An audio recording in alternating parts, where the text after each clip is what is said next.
Praise lord. ప్రతిరోజు ఒక అధ్యాయం ఇంటూ బైబిల్ పూర్తి చేయండి. దేవుని ఆత్మలో బలపడండి. ఆదికాండము 48 మొదటి వచనం. ఈ సంగతులైన తర్వాత, ఇదిగో నీ తండ్రి కాయిలాగా ఉన్నాడని ఒకడు యోసేపుతో చెప్పెను. అప్పుడు అతడు మనష్షే ఎఫ్రాయిములు అను తన ఇద్దరు కుమారులను వెంటబెట్టుకొని పోగా, ఇదిగో నీ కుమారుడైన యోసేపు నీ యొద్దకు వచ్చుచున్నాడని యాకోబునకు తెలుపబడెను. అంతటా ఇశ్రాయేలు బలము తెచ్చుకొని తన మంచము మీద కూర్చుండెను. యోసేపును చూచి, కానాను దేశమందలి లూజులో సర్వశక్తిగల దేవుడు నాకు కనబడి నన్ను ఆశీర్వదించి, ఇదిగో నీకు సంతానాభివృద్ధి పొందించి నిన్ను విస్తరింపజేసి నీవు జనముల సమూహమగునట్లు చేసి నీ తరువాత నీ సంతానమునకు ఈ దేశమును నిత్య స్వాస్థ్యముగా ఇచ్చేదనని సెలవిచ్చాను. ఇదిగో నేను ఐగుప్తునకు నీ యొద్దకు రాకమునుపు ఐగుప్తు దేశంలో నీకు పుట్టిన నీ ఇద్దరు కుమారులు నా బిడ్డలే. రూబేను సిమియోనుల వలె ఎఫ్రాయిము మనష్షే నా బిడ్డలై ఉందురు. వారి తరువాత నీవు కనిన సంతానము నీదే.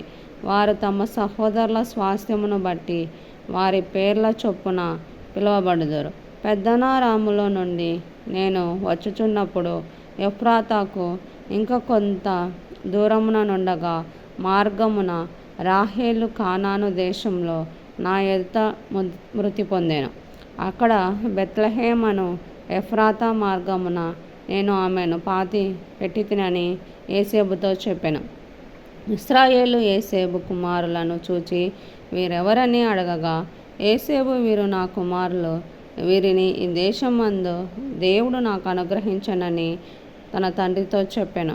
అందుకు అతడు, నేను వారిని దీవించుటకు నా దగ్గరకు వారిని తీసుకొని రమ్మనెను. ఇశ్రాయేలు కన్నులు వృద్ధాప్యము వలన మందముగా ఉండెను గనుక అతడు చూడలేకపోయాను. యోసేపు వారిని అతని దగ్గరకు తీసుకొని వచ్చినప్పుడు అతడు వారిని ముద్దు పెట్టుకొని కౌగిలించుకొనెను. ఇశ్రాయేలు యోసేపుతో, నీ ముఖము చూసేదనని నేను అనుకోలేదు, కానీ నీ సంతానమును దేవుడు నాకు కనపరిచి ఉన్నాడనగా, యోసేపు అతని మోకాళ్ళ మధ్య నుండి వారిని తీసుకొని అతనికి సాష్టాంగ నమస్కారం చేసెను. తర్వాత యోసేపు ఇశ్రాయేలు ఎడమ చేతి తట్టున తన కుడి చేత ఎఫ్రాయిమును, ఇశ్రాయేలు కుడి చేతి తట్టున తన ఎడమ చేత మనష్షేను పట్టుకొని వారినిద్దరినీ అతని దగ్గరకు తీసుకొని వచ్చెను. మనష్షే పెద్దవాడైనందున ఇశ్రాయేలు తన చేతులను యుక్తిగా చాచి చిన్నవాడైన ఎఫ్రాయిము తల మీద తన కుడి చేతిని, మనష్షే తల మీద తన ఎడమ చేతిని ఉంచెను.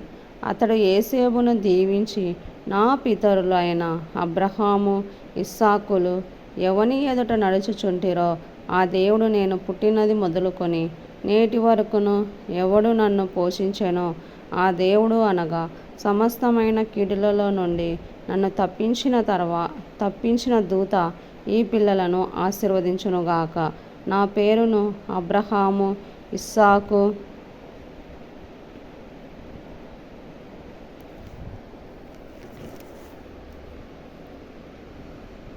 ఇస్సాకులను నా పితరుల పేరును వారికి పెట్టబడునుగాక.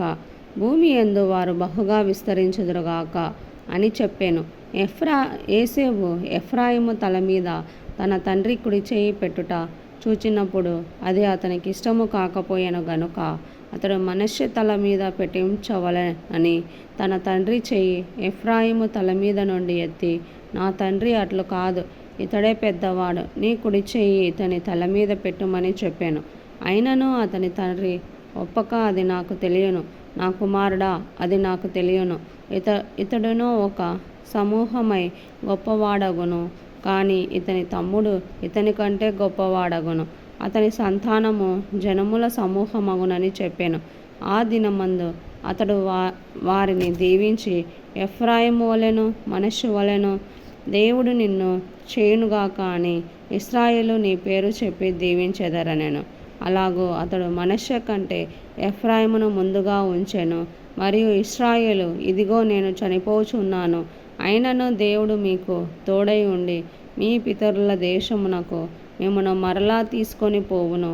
నేను నీ సహోదరుల కంటే నీకు ఒక భాగం ఎక్కువగా ఇచ్చి తిని, అది నా కత్తితోనూ నా వింటితోనూ అమోరీయుల చేతిలో నుండి తీసుకొండినని యోసేపుతో చెప్పాను. దేవుడి వాక్యం ఆశీర్వదించును గాక. ఆమెన్.